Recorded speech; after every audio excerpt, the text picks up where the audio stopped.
Hey, folks. I don't know about you, but my head's just swimming. There's so much information coming out, I can hardly keep up. And on top of it all, I'm in the midst of reading the final review of my book so that I can get it back to the publisher and we can give you that firm release date. So, at any rate, I've made myself some notes here. We've got some slides, but things are happening so fast that I jumped into a bunch of more research this morning. I haven't had a chance to put it into a slide. And so this is going to be kind of a combination of slides and just a rant. So at any rate, I'm just going to start talking and I'm going to share with you where I think we're at. And I think everything is changing for the better. Now it's going to get scary. But what I really want you to know is that the good news is that we're going to get our sovereignty back and we're going to get economic security back and we're going to get our freedom back. So let's just focus on that and not worry about anything that you hear today that's scary because it's just going to be transitory. We're moving and we're getting rid of the bad guys and they're still fighting, but we're moving into a sovereign government for the United States of America and for the world. So with that, let me ask you a question. What in your mind is sovereignty? Let me give you a chance to think about it before I jump back in with you. It means that you have to have control over your government, over your destiny, that you can't be leveraged by some foreign entity. So here are some things that are happening that says we're moving quickly from a lack of sovereignty, controlled by the global financial elite, into a period where America actually has sovereignty, where we have control of our financial system and our political system and all the things that our adversaries could use to leverage us. So there's four things here that I think determine, or maybe five, that determine if a nation has sovereignty. So the first is if you have debt, you have to have control of that debt.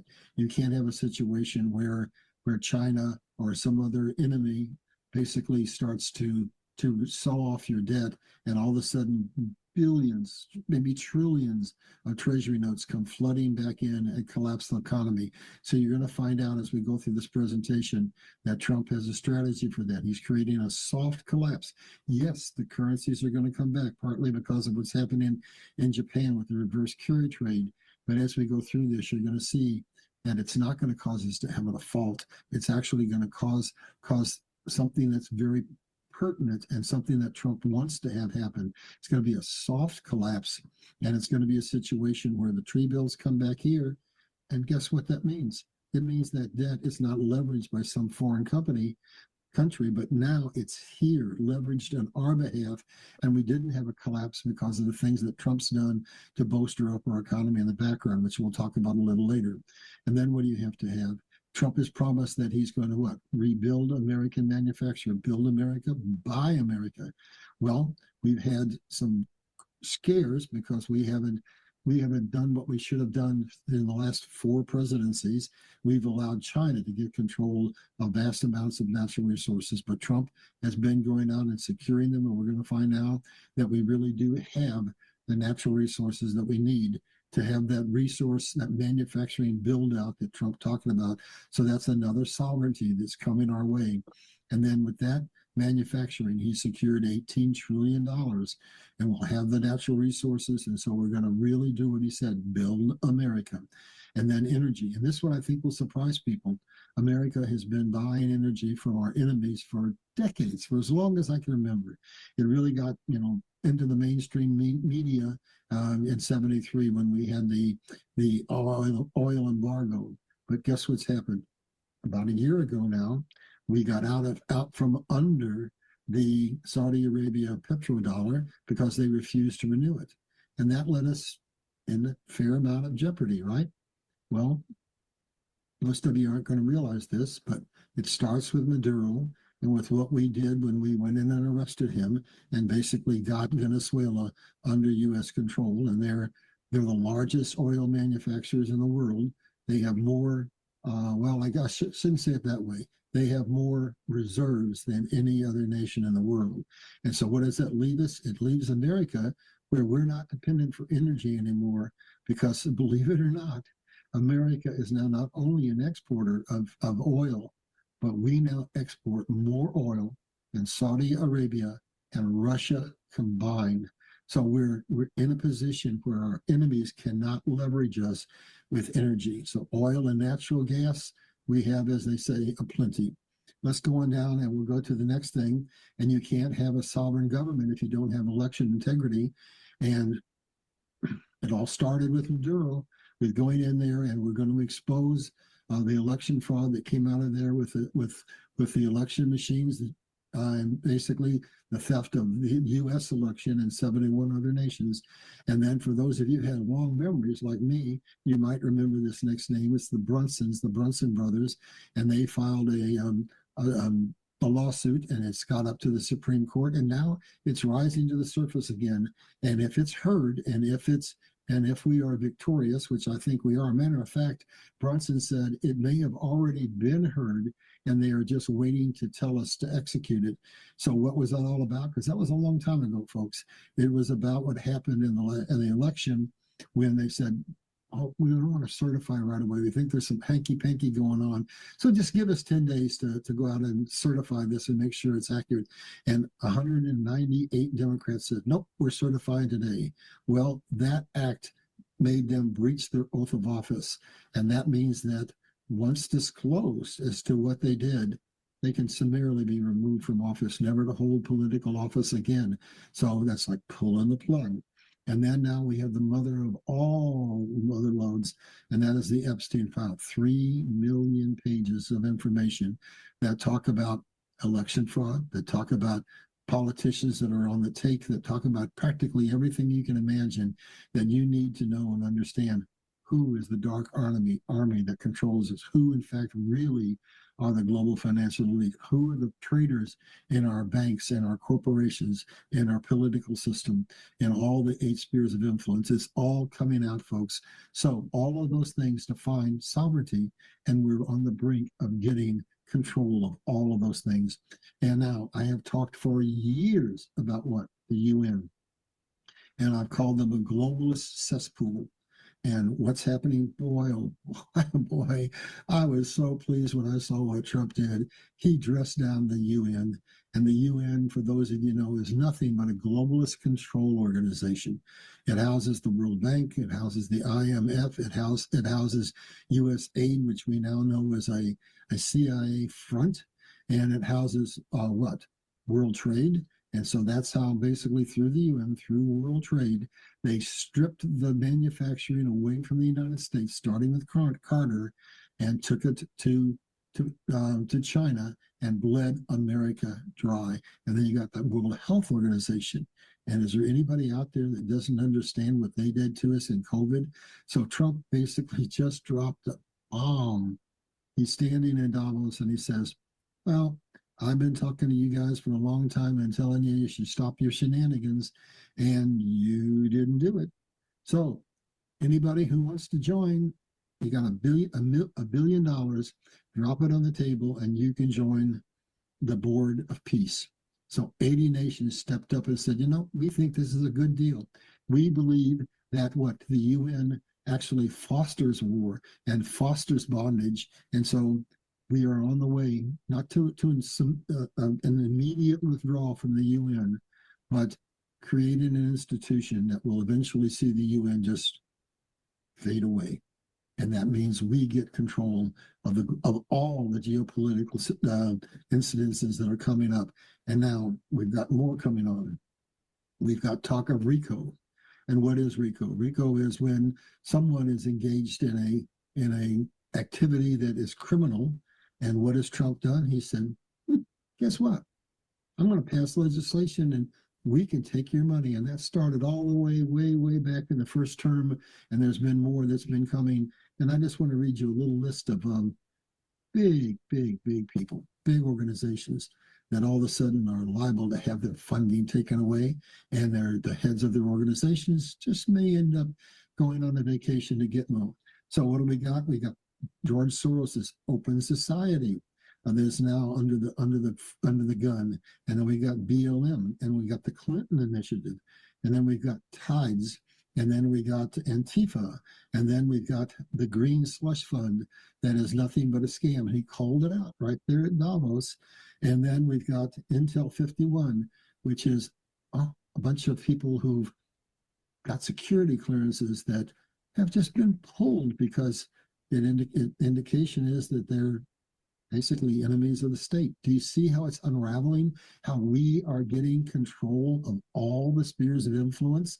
So what's the saying? He who controls money controls the world.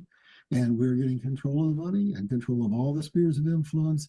And within the next few months, I think you're going to see corporations fall, banks fall, politicians be removed, and things changed at a lightning fast speed that you can't believe, all directing to the exit sign from the fiat currency, from the global financial elites control, over to a sign that says freedom and sovereignty.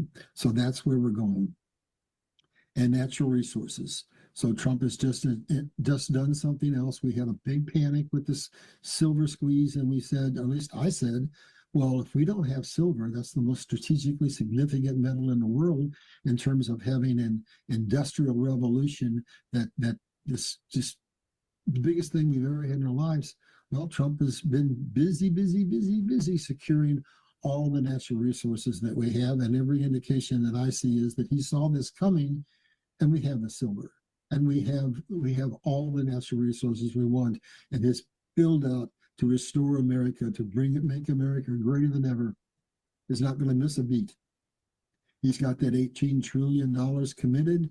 He's got the natural resources locked up. He's changing the regulations so that now we can build factories. Instead of waiting for years, we can start them. He said, anybody who brings me $1 billion to build a factory, I'll get you the permits in 90 days and you can start building. And then one of the things that my heart just bleeds for is the young kids who can't buy a house. And I've done a show recently on the housing emergency, but I want to touch on it again a little bit. Now we're going to get into the actual presentation that I had designed today, and it's going to be somewhat redundant because I'm just ranting here now, and I'm sure I'm talking over some of those bullet points that are on those slides. So bear with me. There's just an avalanche of stuff going on. So what is he proposing now? A national emergency on housing. And a couple of things that look like they're likely to be in it is, guess what? Bill Gates, the BlackRock, Vanguard, all you people that are out there, institutions that are buying all kinds of residential property and turning it into rentals and intentionally driving up the price. Because here, let me stop a second. When you buy a house, what you're buying is a debt obligation. You're going to pay a mortgage on that house until you pay it off. And by the time you pay it off, because of the illegal way that the mortgage system is set up, you're going to pay over twice what the contract price was on that house. Well, that's changing. What Trump is saying is no institutions, once this is all passed, will be able to buy residential properties. It's not like the stock market.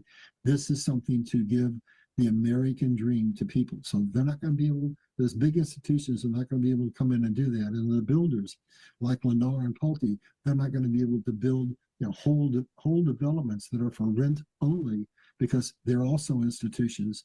And so we're going to get back the housing stock that we need in order to give houses for the millennials and for the Generation Zs.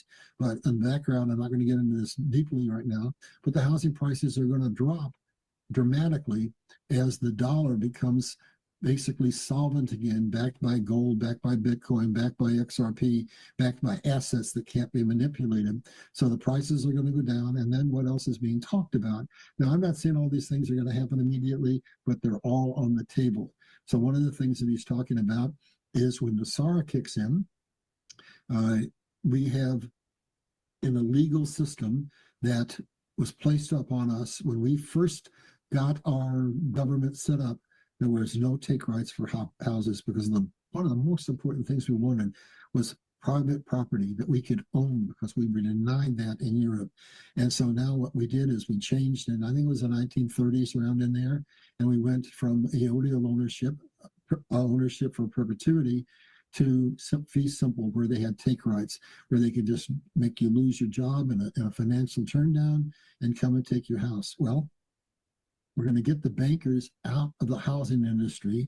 And what he's talking about is those people who currently have a mortgage, those mortgages are probably going to be forgiven because they were illegal from the get-go. Because basically the banks had nothing of tangible value in that contract because they printed the money out of thin air. It wasn't backed by gold or silver or anything that was tangible. And so if we people who own houses or who have mortgages, if those mortgages are forgiven and our homes are owned outright, well, guess what? That's going to create the opportunity to do. We can cut the bankers out. And now those young kids who are trying to buy a house, maybe there's individual investors out there that have 5, 6, 7, 8, 9, 10 houses, and they're all paid for. Well, what can they do? They can offer to be the banker for those young kids, and they can do a rent to own. And there are other things that we can do. But basically, Trump is going to give the American dream back to American citizens. And that's just absolutely amazing. And then what else is he doing? Well, I don't know if any of you have experienced this, but there are a lot of people out there that are going to the retail stores, going to the grocery store, and they're finding, ooh, my fingers are burning. They're telling us inflation is X, but no. What I've seen over the last months, I guess the best example is one brand of bread that I buy regularly. And the other day I went to the store and it's gone up 82%. 82%. So what's he doing? As we get into the slides, we're going to see that that money that he's getting from doing what? From all those tariffs that everybody's been just absolutely belly aching about, he's going to give some returns to the American people. So to set the stage for going to our slides, let's talk about this last thing. Donald Trump is not reinventing the world. God has already given us precursors for all the things that he's doing. And as I've talked about before, in the 34-year period following the Civil War, America, the youngest nation in the world, became the wealthiest nation. And how did we do it? By doing exactly what Donald Trump is doing. He put a 50% tariff on Europe. It made it too expensive for Americans to buy British-made goods. And so we innovated the Transcontinental Railroad to get access to our resources, which is what Trump is doing now. And then we innovated our way out by developing the Industrial Revolution, the assembly line, the automobile, on and on and on the list goes. And we didn't hoard like the global financial elite did. We shared it with the world. That's exactly what Trump is doing now.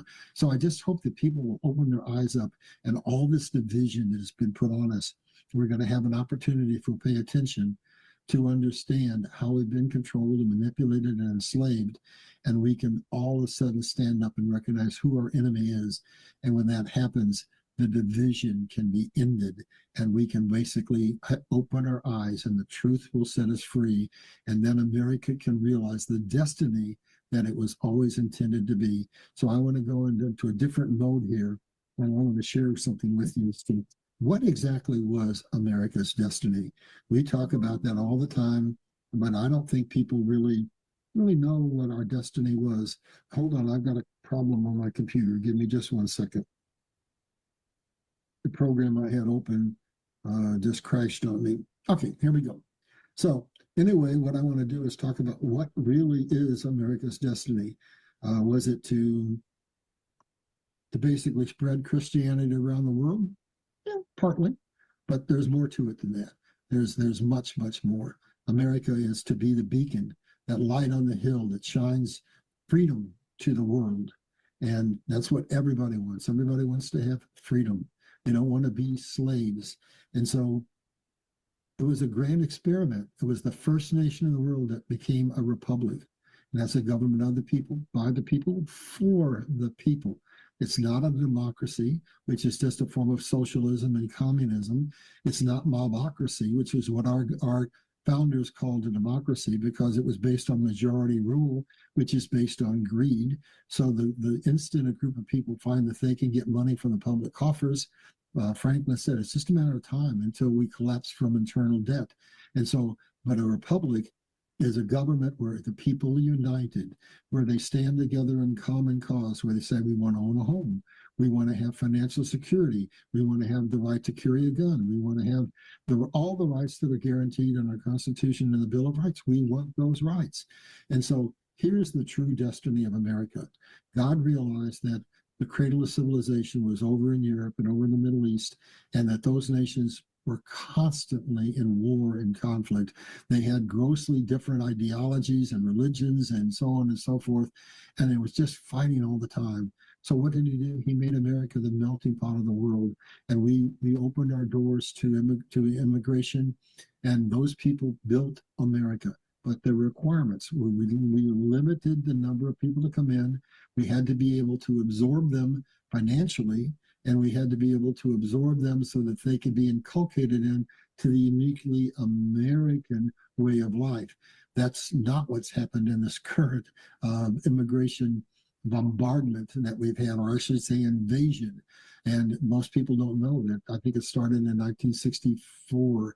For 25 years, we ended all immigration, period. Why? Because we couldn't, the people coming were poor, and we couldn't afford to take care of that many people. Sound like what's going on right now. And there were so many people coming that we couldn't assimilate them into the uniquely American way of life. So that takes us to finally answering that question. What's America all about? It was the great experiment that God did that says, if I take people from Europe, from the Middle East, that are constantly warring, and I put them all together, and they find that they have to cooperate in order to survive, the human species will cooperate. And so that's how America became the light on the hill that everybody in the world looks to, because we, for at least a period of time, managed to stand united, one nation under God, indivisible, with liberty and justice for all. And that's the principal purpose for America.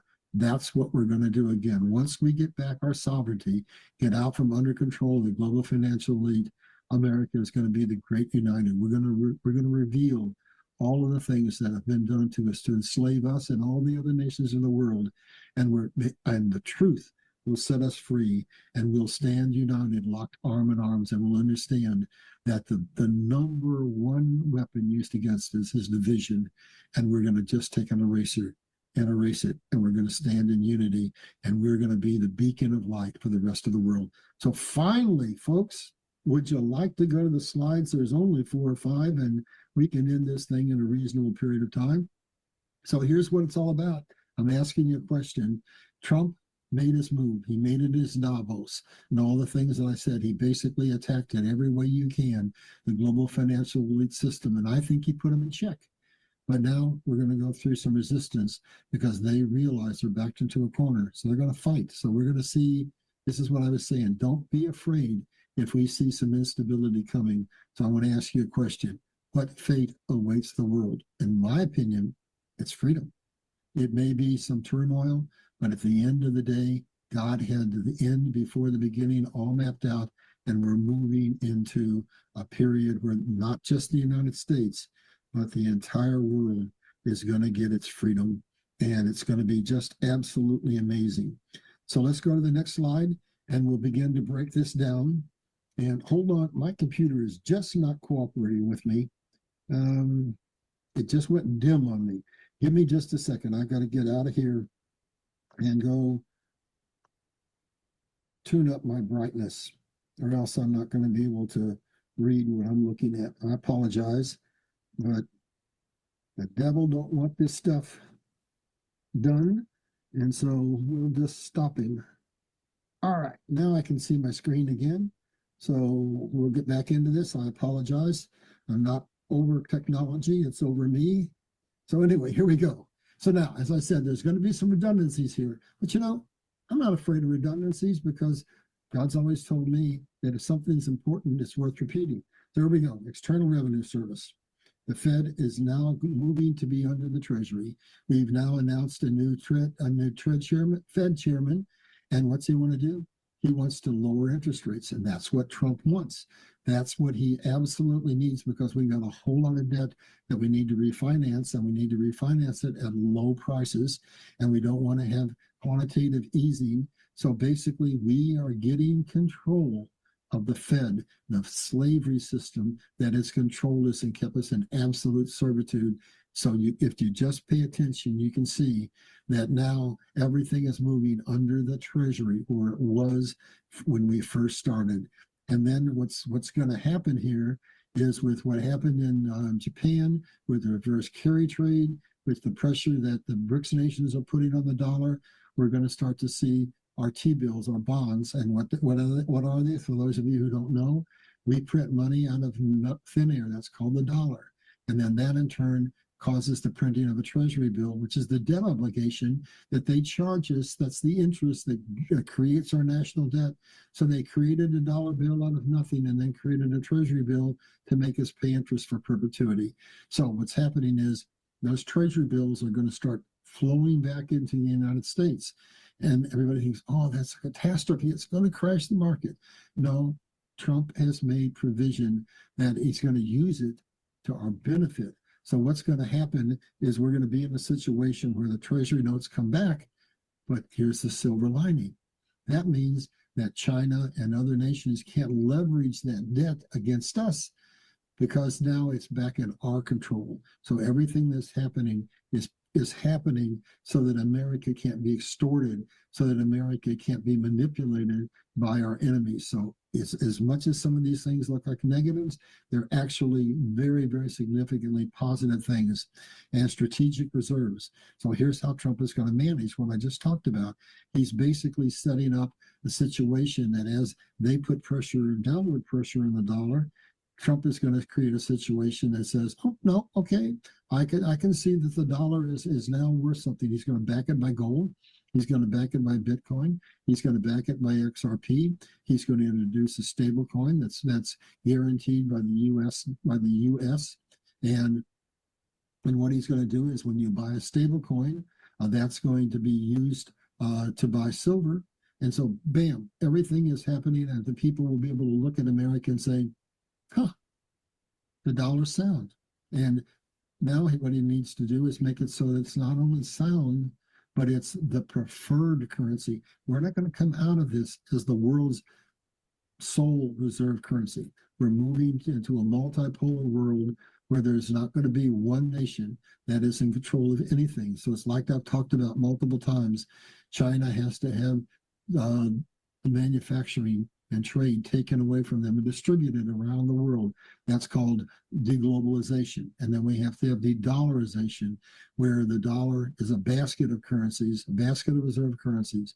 I believe that as we come out of this, we're still going to be the most important currency, but it's also going to be China and Russia and maybe India, I don't know.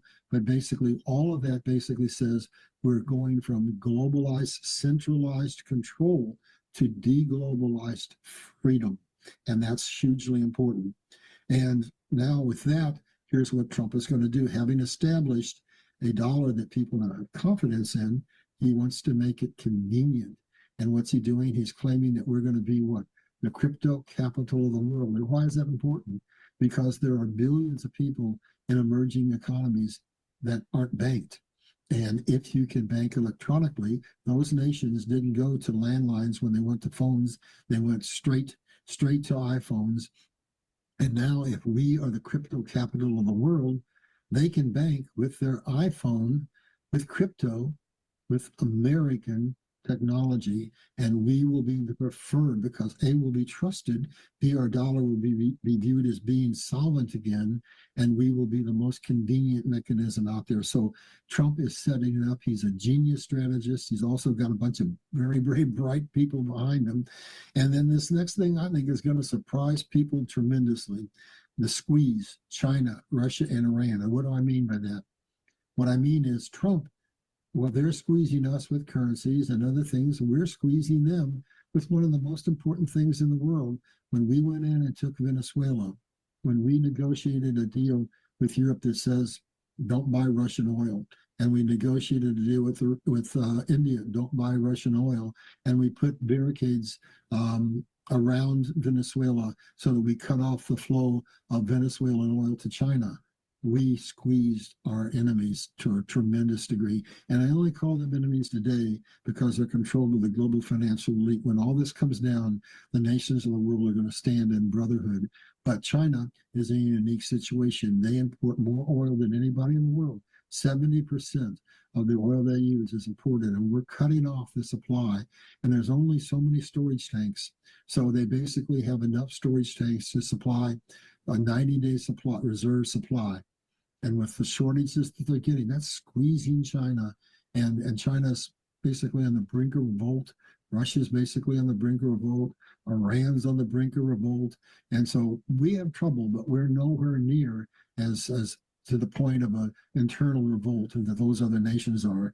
So what's going to happen is we're putting pressure on Russia because they don't have anybody to buy their oil. We're putting pressure on Iran because we're basically seeing it that they don't have anybody to sell their oil to, and China doesn't have anybody to buy oil from. And oil is what the quintessential, along with silver, the quintessential natural resource. So Trump, they're trying to squeeze us with silver. Trump is squeezing them with oil. And here's something I bet you don't know. Trump said, drill, baby, drill. And he has been drilling and opened up federal lands and activating wells that have been closed off because they stopped the fracking. And he's now got control of the oil that's in Venezuela. And so the announcement is we don't need to worry about being dependent on Saudi Arabia.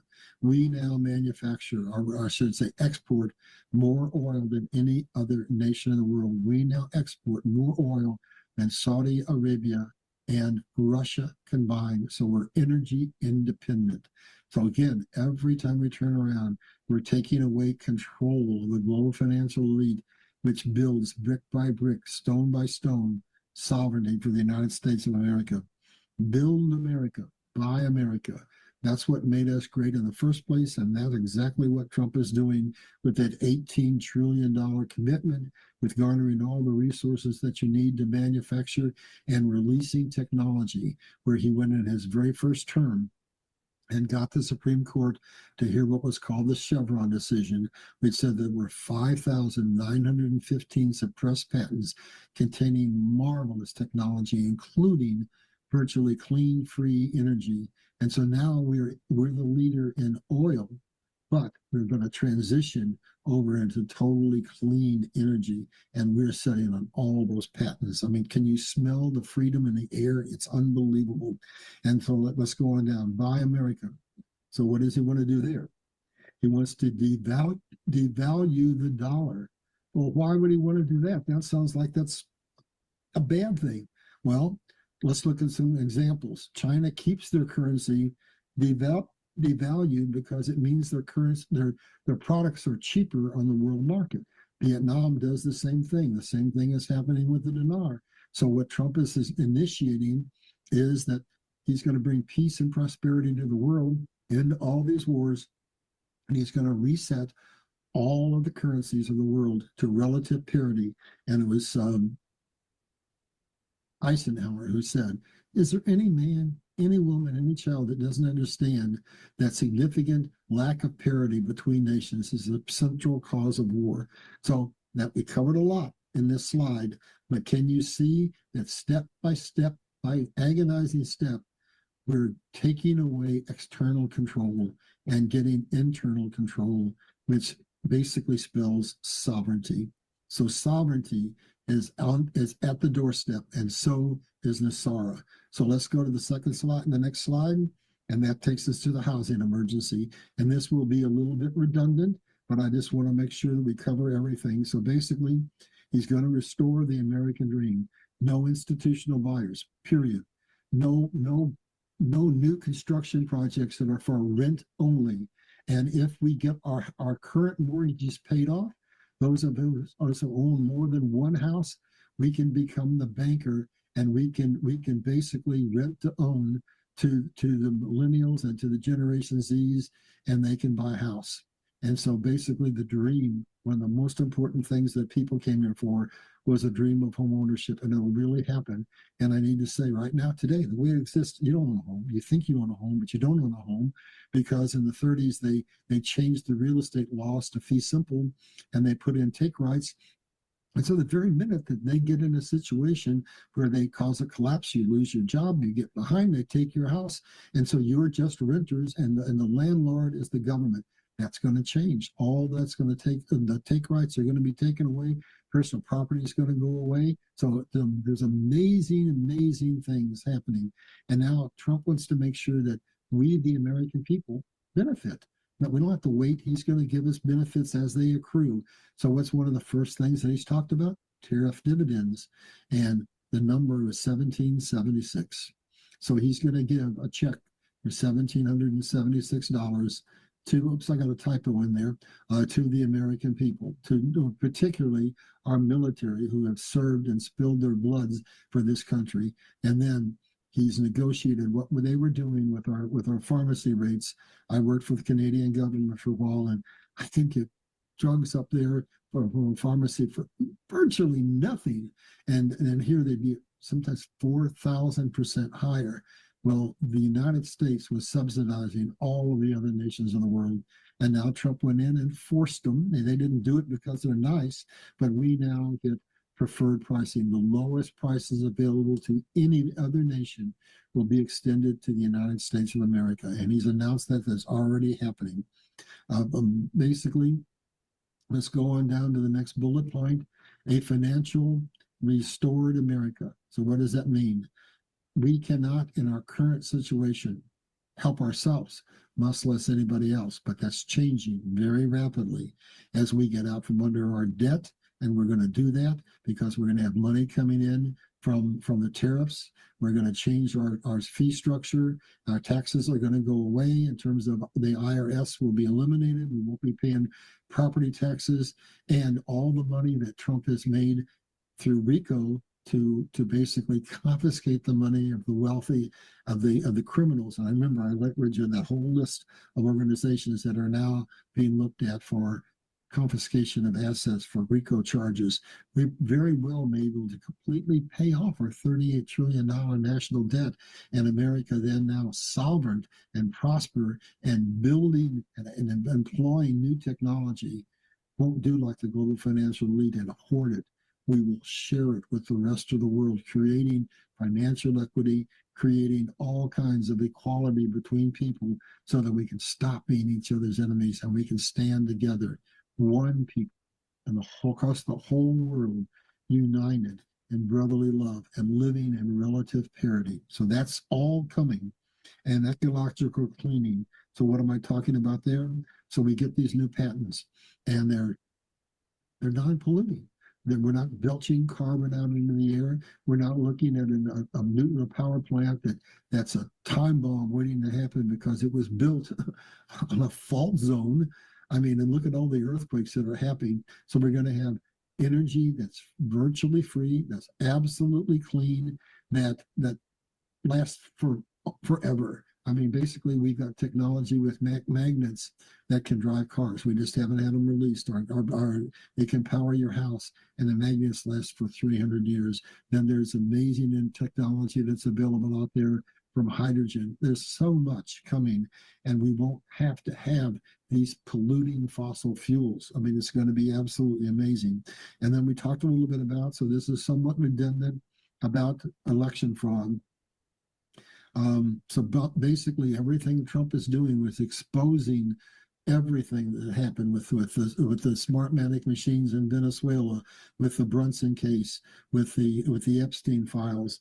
We're going to drain the swamp. It seems to me like he walks over to the sink, pulls the stopper out, and it drains, and that's the swamp. And that means that the corrupt bankers, the corrupt corporate leaders, the corrupt politicians, the corrupt people, and all the spheres of influence are gone, just like that. And we have sovereignty, and we cease to be a democracy. We go back to being a republic. We go back to 1871, and we reinstate what America was intended to be. We get out from under the corporation, and we once again become the republic.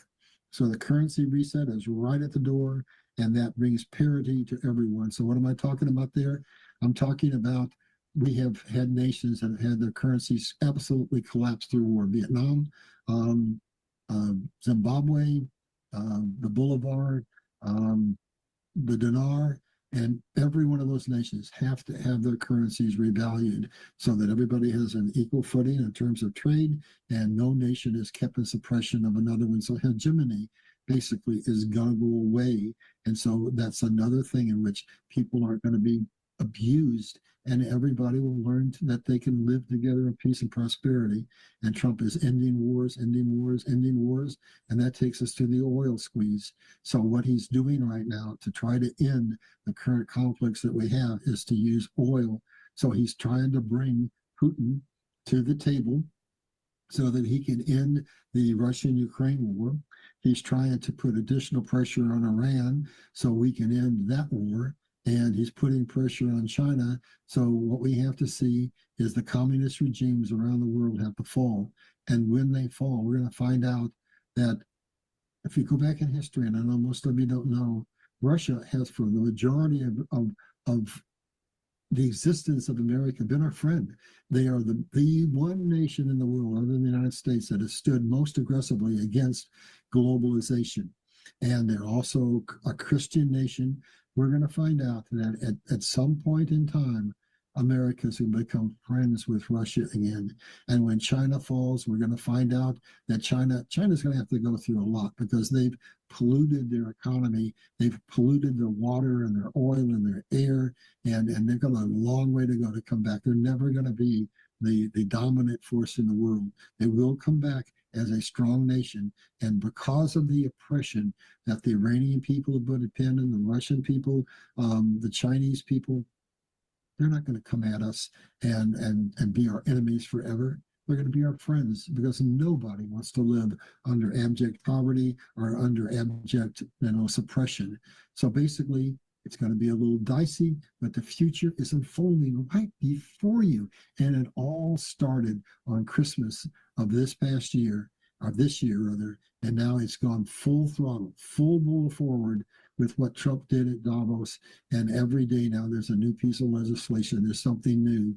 Tulsi Gabbard goes to Georgia and takes a subpoena and walks out with evidence of voter fraud. I mean, it's just coming one after another. So the real big thing that has to happen, we have to prove the voter fraud. We have to follow the money trail and confiscate the money because the money is the power of the global financial elite. And when that happens, bang, quicker than you can say, whatever. We're going to have a movement towards freedom, towards peace, towards prosperity, and we're going to have a spiritual revival that's going to be something. So let's go to that last slide, and we're going to wrap this up and say we'll see you on Friday for the review. Now, so I do want to say one thing. I had said I was going to do this in two parts, but I decided there wasn't enough slides here to make that make sense. So we're doing the whole show today, and we'll come back on Friday and we'll do the review. But this is where we're at right now.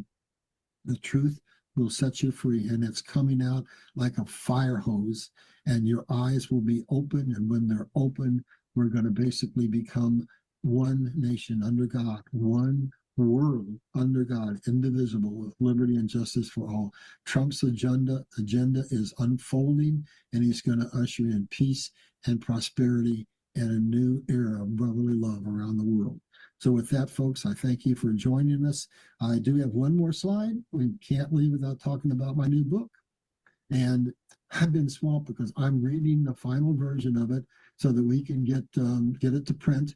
And I've got to get it to my publisher by Friday. So I got some serious reading to do. But I'll be announcing next week. I do believe that we're going to put it up for pre-sale on Valentine's Day. And the release is probably going to be somewhere between the 10th and 15th of March. So it's coming, and it's no mistake that it's called Liberty Crusade, Restoring the Republic. So stay tuned, be healthy, be happy, don't be afraid. Everything is coming down exactly the way God intended. Freedom, can you hear it? It's knocking at the door. So we'll see you on Friday. Be blessed.